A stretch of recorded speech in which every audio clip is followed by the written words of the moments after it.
Hey, good morning, fellas. Happy Monday. It's the, I believe it's the 21st out here on my walk. I got a late start, so it's like, I think it's like 5:50. So it's about an hour later than I normally do, but I slept in. God, I feel good. My eyes are a little weepy. It's because of the, my eyes aren't weepy. Anyway, let me get to the point. The title of this will be when you find out or something about how you find out if your martial arts that you practice are any good or real. So, every once in a while, I don't know if you live in a city that has a boxing gym, MMA gyms, jiu-jitsu gyms, that kind of stuff, martial art gyms, even if it's taekwondo and the rest of that stuff, which is hand foot martial art. But the taekwondo people, they do okay when you're standing, but they get you one of these. Anyway, so there was we had 16 fights last night, and I refereed 5 of them, 5 of the fights. All they do is they give me a bottle of water. I don't charge them for anything like that. And I check them for their cup and make sure tape's not hanging off of their gloves. So, you can use that to blind somebody. Warn them about finger poking and that kind of stuff. And evidently, I saw some of the best fights. I mean, I'm in the ring with them. Holy shit. I think my last 2 fights, is that 4 and 5 fights, the 4th and the 5th fight, if you have a beef with someone and you want to settle that beef, I'm just checking it back at me, settle that beef, this is one of the places you do that. We must have had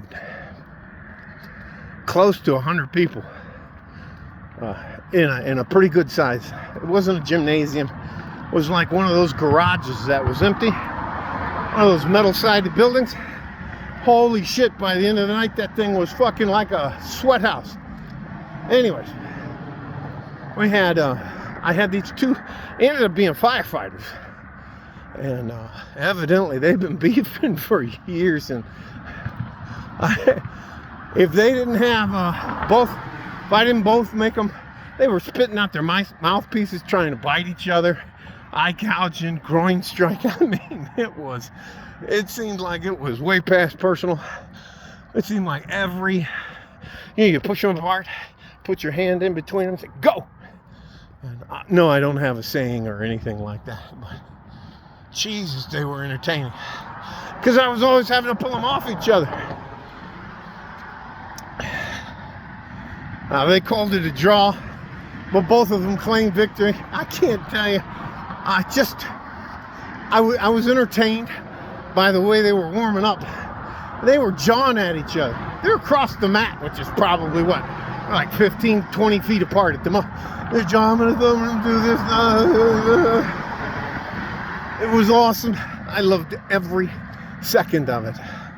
But it also gives a lot of young men. We had a lot of guys from Fort Bliss. A lot of them were military police guys practicing. And that's what I mean by practicing with a non-compliant partner. Hey, I'm going to swing my right fist at your head, and you're going to act like it hit you and go to the ground. Hey, get the fuck out of here. Anyways, but we all got some of those people. What is the guy? Some sort of dragon dude at the... He's got a big tat on his chest. Something about the Odd Fellows, which they're kind of like Masons. Anyway, he brought some of his students in, and they all got fucking crushed. Listen, you can waste your time taking a martial art that's going to get you killed. I would rather you stick to very basic things like boxing, 1 through 6 on your punches, getting a good sprawl from the wrestlers, learning how to manipulate joints through jiu-jitsu. A big combination, but you show up. I mean, some people were wearing their, I don't know if you call them dobaks or gis or uniforms or whatever you call them, their belt on. They looked great warming up. Kick in, the hook kick, spin kick, teep kick they call it now. We call it a front kick when I was coming up. All these different kicks and all that kind of stuff until one of them fucking wrestlers get a hold of you, lift you up and slam you into the mat, and they use your uniform to cross collar choke your ass out. It's fucking hilarious. Anyways, I shouldn't laugh, but and these people, I give them all respect because they got out there and they thought you can be in your gym and be a big fish in a little pond. And we had EMTs. They started the fight off between a pediatrician, that's a baby doctor, a children's doctor, and an orthopedic surgeon.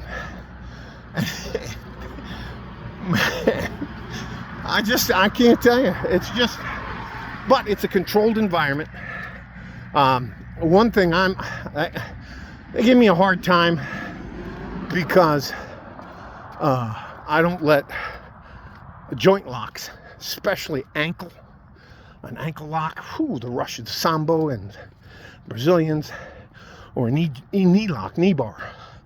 I don't care if you tap or not. I'm getting you out of that, because that can change the next 2 years of your life if I let somebody pop one of your sockets out of place. So anyways, it was just a lot of fun, absolute fun. I can't tell you, it was great.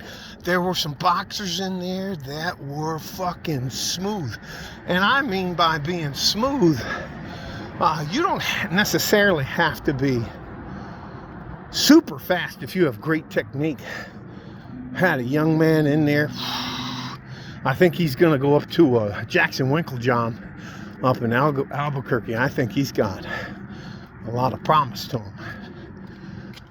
He just, and you know, when you're fighting, you only got to get this far out of the way, the size of a fist. Well, I have a pretty big fist, but other cities, when you see these, anyways, he was just smooth. I mean, it was ugly. That fight lasted, it took them longer to warm up, get checked out, get greased up, and me to check their tape in their mouthpiece, check their gloves out. And it took us longer than the fight. I mean, in a matter of, I'd have to say, oh wow, the wall's done. Look, the wall's just about done here. I'm going up to touch the box. So anyways, it's the box, turnaround point. But guy never got near his legs, and the only thing that young man kept telling the kid, evidently they've been beefing since high school, and they're both in college now, so the guy was, I told you. And it's hard for me because I'm trying to be stoic, but I can't. Sometimes I'm like, I got the best fucking seat in the house.